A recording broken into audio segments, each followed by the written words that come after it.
Welcome to the Make Me Whole podcast, where we explore what it means to just live better.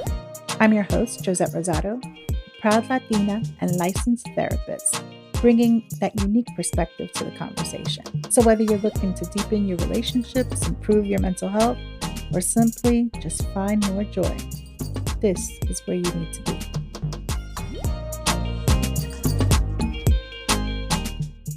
Hey there, welcome back. I am wanting to take some time today to chat with you about mental health and the experiences around loneliness and isolation. For a lot of people, this is common, and especially for women, Latina women, it is especially impactful.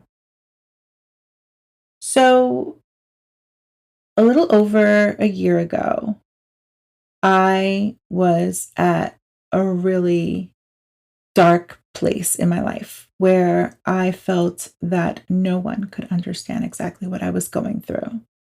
I felt the word I use for this is melancholy. So, melancholy is just dark for me.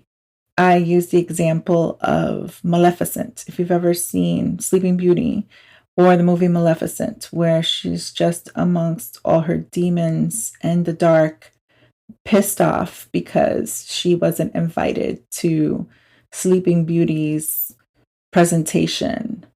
And just that sense of no one's going to get it, no one's going to understand it. And so I'm just going to be so angry and upset and keep to myself about it. Loneliness and isolation are beasts that sneak up on us. We may not even realize it's happening until we're deep in it. There's this saying in Spanish, no hay peor soledad que la sentida en compañía. There's no worse loneliness than feeling alone in a crowd. And boy, isn't that the truth? When you're surrounded by people but still feel utterly alone, it hits different. Struggling with loneliness can be like wandering through a desert. You may be really thirsty for connection, but it feels like there's not a soul around who understands or even sees you or your struggle. But here's the thing, that desert is often a mirage and a trick our minds play on us. The thing about me as a Latina was that I was raised to be resilient and oftentimes too proud to share my feelings. I didn't want to be seen as weak or a burden.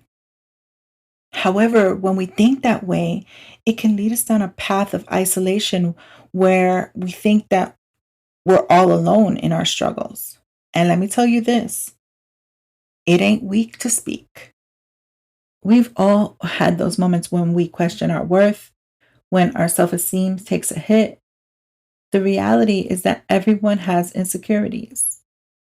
That chick who seems to have it all together, she's dealing with her own stuff too. That's why it's so important to remember that everyone's fighting their own battles. Feeling alone can make those battles seem unending. It can feel like you're dragging 1,000-pound weight all by yourself. But the thing is, you don't have to carry it all on your own.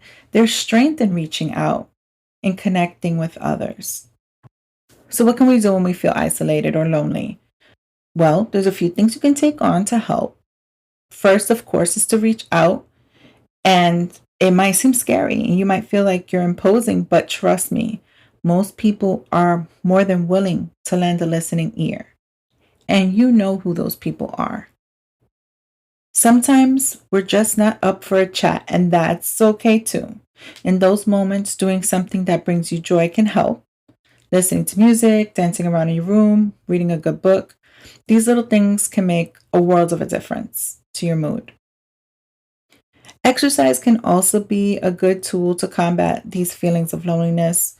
When you're working up a sweat, your body releases endorphins, those feel-good hormones, right? Plus, exercise can provide a sense of accomplishment and boost your self-esteem.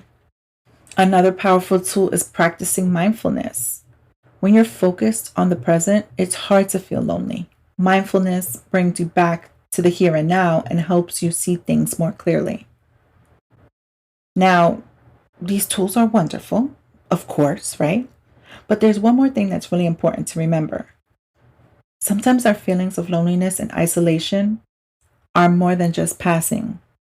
They can be symptoms of depression, anxiety, or another mental health condition. And here's the thing, there's no shame in seeking help. If you're feeling lonely and it's starting to impact your daily life, it's important to speak with a mental health professional. They can provide you with tools and strategies to get through these feelings and start feeling better. And I hate to say it, but sometimes better than our friends and family because they're too invested in making us feel better and not focusing on what the cause is. Remember, even in those moments when you feel utterly alone, there are people who care about you. These are the people who want to support you and always have. Don't hesitate to reach out. Whether it's a friend, a family member, a teacher, a counselor, they want to help. And you know this. One last thing I want to say. As always, it's okay not to be okay. We all have those moments. But it's also okay to reach out and ask for help. You're not alone, even when you feel like you are.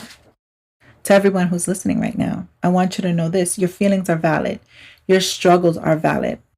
And your strength, well, that's undeniable. Don't let loneliness trick you into thinking you're alone. Reach out, connect, and remember you're stronger than you think. And if you're feeling lost, remember this. You have always been a force to be reckoned with. You are strong, you are resilient, you're capable. Your journey might be tough, but you're tougher. Do the things that bring you joy. If you're feeling overwhelmed, don't hesitate to seek help from a mental health professional. Keep your head up, your heart strong, and remember, you are really never alone on this journey.